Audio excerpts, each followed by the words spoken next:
Bonjour à tous, ici Frédéric de Facile PC. Je vous souhaite la bienvenue dans cette vidéo formation consacrée à Classic Shell. Vous voyez, j'enregistre cette vidéo formation sur Windows 8 et lorsque nous sommes sur Windows 8, ce qui frappe, c'est que quand vous cliquez sur le bouton démarrer en bas à gauche de votre écran, eh bien celui-ci est complètement différent de ce que nous connaissions sous Windows XP, sous Vista ou sous Windows 7. Vous voyez, le bouton démarrer permet de switcher donc d'une interface à une autre, donc de l'interface métro à l'interface de type bureau. Et les seules actions que je peux avoir aussi avec ce bouton démarrer, c'est en faisant un clic droit dessus, vous voyez, eh bien j'ai un menu contextuel qui va apparaître. Et j'aimerais bien retrouver un menu démarrer classique, comme j'avais l'habitude sous Windows XP ou sous Windows 7. Eh bien, c'est grâce au logiciel Classic Shell que nous allons pouvoir donc faire ceci. Classic Shell donc sous Windows 8 vous permettra de récupérer un menu démarrer classique. Alors, je vais en profiter pour télécharger le logiciel. Je lance mon navigateur Internet Explorer ou votre navigateur donc à votre convenance. Je vais taper donc Classic Shell. Je vais aller avec la touche entrée dans mon clavier. Donc là, j'utilisais Bing. Après, vous pouvez très bien passer par Google. Et là, vous voyez, je vais cliquer sur le lien Classic Shell officiel site. Et une fois que je suis sur le site de Classic Shell, eh bien, je l'ai dans la rubrique Translation. Pourquoi? Je vais aller télécharger directement la version française. Comme cela, je n'aurai pas besoin de franciser le logiciel. Vous voyez, je vais cliquer ici sur ce lien. Donc je vais le télécharger, une fenêtre va apparaître, et ici je vais cliquer directement sur exécuter, comme cela. Une fois que le logiciel sera téléchargé, l'installation se lancera automatiquement. Vous voyez ce qui est le cas ici. J'en profite donc pour fermer mon navigateur Internet Explorer. Je vais cliquer ici sur fermer tous les onglets et vous allez voir que l'installation de Classic Shell est somme toute classique. Vous voyez, je clique ici sur suivant, j'accepte les termes du contrat de licence, je clique sur suivant. Ici, je vais cliquer sur suivant tout simplement et là, je vais cliquer sur installer. Bon, il y a fort à parier qu'une fenêtre contrôle de compte utilisateur apparaisse. Bon, si c'était le cas, vous cliquez sur oui, tout simplement. Et le logiciel va s'installer et une fenêtre récapitulant l'installation, vous voyez, assistant installation de Classic Shell terminé, va apparaître. Vous décochez tout simplement voir le fichier README, donc c'est pas d'un intérêt fulgurant. Vous cliquez sur terminer et vous allez voir que maintenant, lorsque vous avez cliqué sur le bouton démarrer pour la première fois, eh bien une fenêtre paramètres pour menu démarrer classique va apparaître. Dans cette fenêtre, vous voyez par défaut est sélectionné Style Windows 7. Et bien maintenant, si je clique sur le bouton démarrer, vous voyez que j'ai récupéré un menu à la Windows 7. Je peux très bien cliquer ici sur classique avec 2 colonnes et j'aurai un menu démarrer donc différent. Si je clique ici sur style classique, et bien vous voyez, boum, automatiquement j'aurai un menu classique à la Windows XP. Donc je vais recocher ici style Windows 7 et je peux, si je le souhaite maintenant, remplacer le bouton démarrer. Vous voyez, si je coche ici remplacer le bouton démarrer, par défaut aéro sélectionné, et bien mon bouton démarrer est remplacé par ce bouton-ci. Si je clique ici sur classique, je vais pouvoir donc avoir un menu démarrer avec un bouton démarrer classique. Et si je clique ici sur personnaliser et que je clique sur choisissez l'image, eh bien je vais pouvoir aller sur le disque dur de mon ordinateur, choisir une image à ma convenance et cette image donc fera office de bouton démarrer. Donc vous voyez, vous pouvez vraiment personnaliser tout cela. Si vous cliquez ici sur paramètres de base, vous allez pouvoir donc régler les comportements de ce menu démarrer. Je vois ici par exemple le clic gauche ouvre le menu démarrer classique. Mais effectivement, si je fais un clic gauche, j'ouvre mon menu démarrer. Alors je pourrais très bien, vous voyez, modifier le comportement. Si je clique ici sur démarrage de Windows et que maintenant j'applique un clic gauche, vous voyez que automatiquement je passe sur cette interface métro. Alors là, je vais reparamétrer tout ça sur menu démarrer classique. Ensuite, j'ai d'autres réglages. Vous voyez ici, Shift plus clic ouvre le menu démarrage de Windows. Et bien vous voyez, j'appuie sur la touche Shift de mon clavier, je fais un clic et automatiquement, eh bien, je suis redirigé vers cette interface. Et je vais pouvoir vraiment régler le paramétrage du menu démarrer à ma convenance. Et comme cela, eh bien, je pourrai utiliser l'ordinateur comme je le souhaite. Alors il y a tout un tas de paramétrages, il serait très long d'en faire le tour, donc je vous laisserai les régler à votre convenance. Vous allez voir que ce n'est pas très compliqué. Je peux, si je le souhaite, en cliquant sur cet onglet Skin, appliquer un skin donc au menu démarrer. Vous voyez, par défaut, ici je suis sur Windows 8, donc le skin Windows 8 a été donc appliqué. Maintenant, je peux très bien, si je souhaite, appliquer un skin classique. Vous voyez, si je sélectionne ici Skin classique et que je clique sur Utiliser ce skin, donc une fenêtre va apparaître, je clique sur OK et maintenant quand je clique sur le bouton démarrer, eh bien je vois que le style de ce menu démarrer a changé. Je peux très bien par exemple appliquer un skin Windows Aero. Je clique sur utiliser ce skin et automatiquement, bien vous voyez, je reviens sur quelque chose de beaucoup plus conventionnel. Ensuite, je peux très bien donc appliquer des options ce skin. Je peux très bien donc cocher image d'exposition de l'utilisateur. Ce qui se passera, c'est que vous voyez, si vous sélectionnez donc une photo, celle-ci apparaîtra. Je peux très bien choisir des petites icônes, des grandes polices. Je peux vraiment personnaliser mon menu de démarrer donc à mon goût.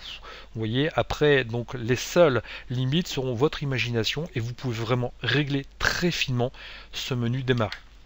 Si vous cliquez sur personnaliser le menu démarrer, vous avez la possibilité d'appliquer aussi d'autres comportements. Vous voyez, si je clique ici sur ce bouton démarrer et que je vais dans le panneau de configuration, eh bien mon panneau de configuration va apparaître sous forme de liste. Cependant, j'aimerais bien, comme sous Windows 7, récupérer un panneau de configuration qui apparaisse directement dans une fenêtre. Et bien ce que je vais faire, c'est que dans ce personnaliser le menu démarrer, eh bien vous voyez, je vais rechercher la ligne panneau de configuration. Je vais cliquer ici et à la place de afficher comme un menu, eh bien, je vais sélectionner afficher en tant que lien. Une fois que j'ai fait ça, eh bien, vous voyez que si je reclique sur le menu démarrer et que je clique sur panneau de configuration, eh bien, automatiquement celui-ci va apparaître comme sous Windows 7. Vous voyez que c'est très simple et comme si donc il n'y avait pas suffisamment de paramétrage, eh bien si je clique ici sur afficher tous les paramètres, vous voyez que j'ai la possibilité de paramétrer d'autres choses. Si je vais sur contrôle, donc on l'a vu tout à l'heure, menu principal, comportement général, j'ai vraiment la possibilité donc de régler tout ça. Je peux très bien par exemple ici vous voyez dans comportement général mettre en surbrillance les nouveaux programmes installés. Si je décoche ce réglage, et bien ce qui se passera c'est que les nouveaux programmes que vous auriez installés donc sur votre ordinateur ne seraient plus mis en surbrillance donc dans le menu démarrer. Donc après il y a tellement de réglages, donc je vous laisserai les découvrir et vous verrez que vous pourrez vraiment personnaliser Windows à votre convenance. Par exemple ici dans zone de recherche, vous voyez que afficher la zone de recherche, donc section normale est affichée. Vous voyez, si je clique ici sur le menu démarrer, j'ai bien ma zone de recherche qui apparaît. Si je clique sur pas de zone de recherche, et bien vous voyez que ma zone de recherche a disparu. Donc après, ce sera vraiment à vous à personnaliser tout ça. Vous pouvez vraiment personnaliser ce menu démarrer très finement. Vous voyez ici donc nous l'avions vu, personnaliser le menu démarrer, le menu contextuel, donc vous avez la possibilité donc si vous souhaitez d'activer certains réglages donc du menu contextuel, donc vous avez possibilité de modifier les sons, vous avez même possibilité si vous souhaitez de modifier la langue, bref vous avez la possibilité de paramétrer votre menu démarrer à votre convenance. Et si vous décochez ici afficher tous les paramètres, et bien vous voyez donc vous reviendrez effectivement donc à la fenêtre de départ et vous pourrez donc uniquement régler votre menu démarrer. Alors j'en profitais donc pour ici resectionner classique, vous voyez, parce que c'est un menu qui me plaît bien. Je vais cliquer sur OK et sachez donc maintenant que Classic Shell ne fait pas que des modifications dans le menu démarrer. Vous voyez, je vais en profiter pour ouvrir cette fenêtre explorateur, donc de fichiers, et vous pouvez constater que de nouveaux icônes ont fait leur apparition. Et bien ces nouveaux icônes donc ont été tout simplement ajoutés par Classic Shell. Vous voyez, donc dans la fenêtre donc de cet explorateur de fichiers, je peux donc si je le souhaite en cliquant ici activer ou désactiver l'explorateur de fichiers. Ça peut vous permettre donc de régler très facilement les fenêtres à votre convenance. Ici cette icône paire de ciseaux va me permettre de couper un document. Vous voyez par exemple je suis ici dans document, je sais pas, dans ce dossier Camstasia, je sélectionne ce fichier, et bien si je clique ici sur couper, vous voyez que celui-ci automatiquement va être coupé. Si je clique sur cette icône maintenant copier, et bien ça tout simplement copie un fichier. Vous voyez cette icône coller va me permettre de coller un fichier. Si je clique ici sur cette petite croix, ça va me permettre de supprimer un élément. Par exemple, je ne sais pas, si je prends ce fichier Camstasia, que je le dépose ici, vous voyez, c'est exécutable, je clique ici sur supprimer, et bien automatiquement, cela me le déplace à la corbeille. Ici, cela va me permettre d'afficher les propriétés d'un document. D'habitude, quand je souhaitais afficher les propriétés d'un document, vous voyez, il suffisait de faire un clic droit propriété. Cette fenêtre propriété apparaissait. Et bien maintenant, si je sélectionne mon document et que je clique ici sur propriété, automatiquement, cette fenêtre va apparaître. Vous voyez, ici, j'ai la possibilité d'envoyer les éléments sélectionnés par courrier électronique. Donc, encore faut-il, bien sûr, que vous ayez un logiciel de courrier électronique installé et paramétré sur votre machine. Et si vous cliquez ici sur cette icône, eh bien vous allez pouvoir donc appliquer différents paramétrages à l'explorateur de fichiers Classic Shell. Vous allez pouvoir donc vous voyez lui donner un look. Là par défaut, je suis sur un look Windows Vista. je peux très bien donc lui donner un look Windows XP simple, vous voyez. Alors ce que je vais faire, c'est que je vais cliquer ici sur OK. Donc je vais cliquer ici sur un affichage, donc ici sur cet affichage donc des volets de navigation, et si je clique ici, donc vous voyez sur ces propriétés de Classic Shell, que je sélectionne par exemple ici Windows XP classique, et bien vous allez voir que automatiquement donc je vais pouvoir appliquer certains réglages à cet explorateur de fichiers. Et encore une fois, donc grâce à cette rubrique de réglage, vous allez pouvoir donc régler Classic Shell pour la partie explorateur de fichiers comme bon vous semble. Vous voyez, par exemple, vous pouvez très bien donc choisir d'auto-naviguer vers le dossier sélectionné. Là, par exemple, Alt plus Entrée dans le volet de navigation, donc il est activé. En décochant, vous pouvez le désactiver. Enfin bref, vous pouvez paramétrer le logiciel afin d'obtenir quelque chose de très sympathique. Je vais cliquer ici sur Annuler. Et autre icône qui a fait son apparition, donc vous voyez, grâce à Classic Shell, c'est tout simplement cette flèche qui va vous permettre donc de remonter d'un niveau. Vous voyez, ici, je suis dans le dossier Camtasia Studio Custom Production Preset 8, si je clique dessus, et bien automatiquement je vais remonter d'un niveau, je reclique ici, je vais remonter d'un niveau. Vous voyez que ce logiciel va vous rendre de bien bons services. Et enfin, Classic Shell va vous permettre d'appliquer quelques réglages à votre navigateur Internet Explorer. Ce que je vais faire, vous voyez, c'est que je vais cliquer ici sur le bouton démarrer, je vais dans tous les programmes, donc je vais rechercher ma rubrique Classic Shell, et dans cette rubrique Classic Shell, vous voyez, je vais cliquer tout simplement sur paramètres classiques IE. Et là, donc je vais pouvoir, alors par défaut, il y a de fortes chances que afficher tous les paramètres ne soient pas cochés. Vous voyez, je vais le cocher. Et là, je vais pouvoir donc appliquer certains réglages à Internet Explorer. Vous voyez que par défaut, afficher le titre de la page dans la barre des titres est coché, afficher l'icône dans la barre des titres donc est coché, centrer le titre de la page est coché.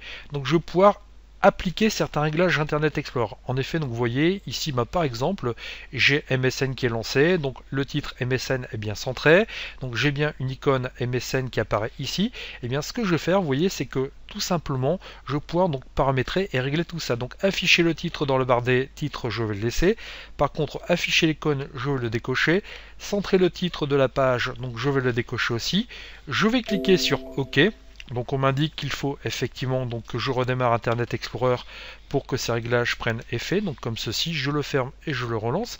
Et vous voyez que automatiquement, eh bien, mon titre donc a vraiment été décalé sur la droite et les paramétrages que j'ai appliqués donc à Internet Explorer donc ont été appliqués. Donc alors maintenant, j'insiste vraiment. Donc ces paramétrages ne seront utilisables que sur Internet Explorer, pas sur Chrome, pas sur Firefox, mais ça peut vraiment donc vous permettre d'appliquer quelques petits réglages assez sympathiques. Ça peut vraiment vous permettre de paramétrer votre navigateur IE donc comme bon vous semble. Donc après donc c'est pareil, vous voyez, je vais recocher tout ça. Donc je peux très bien donc appliquer différents effets de texte. Donc votre imagination sera la seule limite donc au réglage que vous pourrez appliquer. Vous voyez, dans la barre d'état, je pourrais activer la barre de progression, c'est-à-dire que quand un site internet se chargera, j'aurai une petite barre qui va apparaître. Je peux très bien donc afficher la zone de notification et activer ou désactiver si je décoche ici le mode protégé. Et donc je peux vraiment aussi passer donc le logiciel Classic IE dans une autre langue. Alors, vous voyez que Classic Shell effectivement est un logiciel qui va vous rendre de bien bons services. Alors c'est vrai que sa principale utilisation sera de rajouter un menu démarrer classique à votre Windows. Donc après, c'est vrai que dans votre explorateur de fichiers, l'ajout de ces petits icônes va être très pratique. Bon, après, c'est vrai que les paramétrages qui sont appliqués à Internet Explorer ne sont pas forcément les réglages les plus pertinents, mais ça peut vous permettre donc de régler votre navigateur à votre convenance. Alors je vais cliquer ici sur OK. Je vais fermer donc tout simplement ici mon navigateur Internet Explorer et sachez que si vous désinstalliez le logiciel, eh bien vous repasseriez avec un bouton démarrer classique et donc vous n'auriez plus ici tout simplement ces boutons qui apparaîtraient. Donc après, étant donné que Classic Shell est un logiciel gratuit donc qui vous rend de bien bons services, je vous conseille de le laisser installer. Ces fonctionnalités sont quand même sympathiques et ça vous permettra d'avoir un Windows 8 à votre convenance. Je vous remercie de votre attention et je vous dis à bientôt sur une prochaine vidéo formation. Au revoir.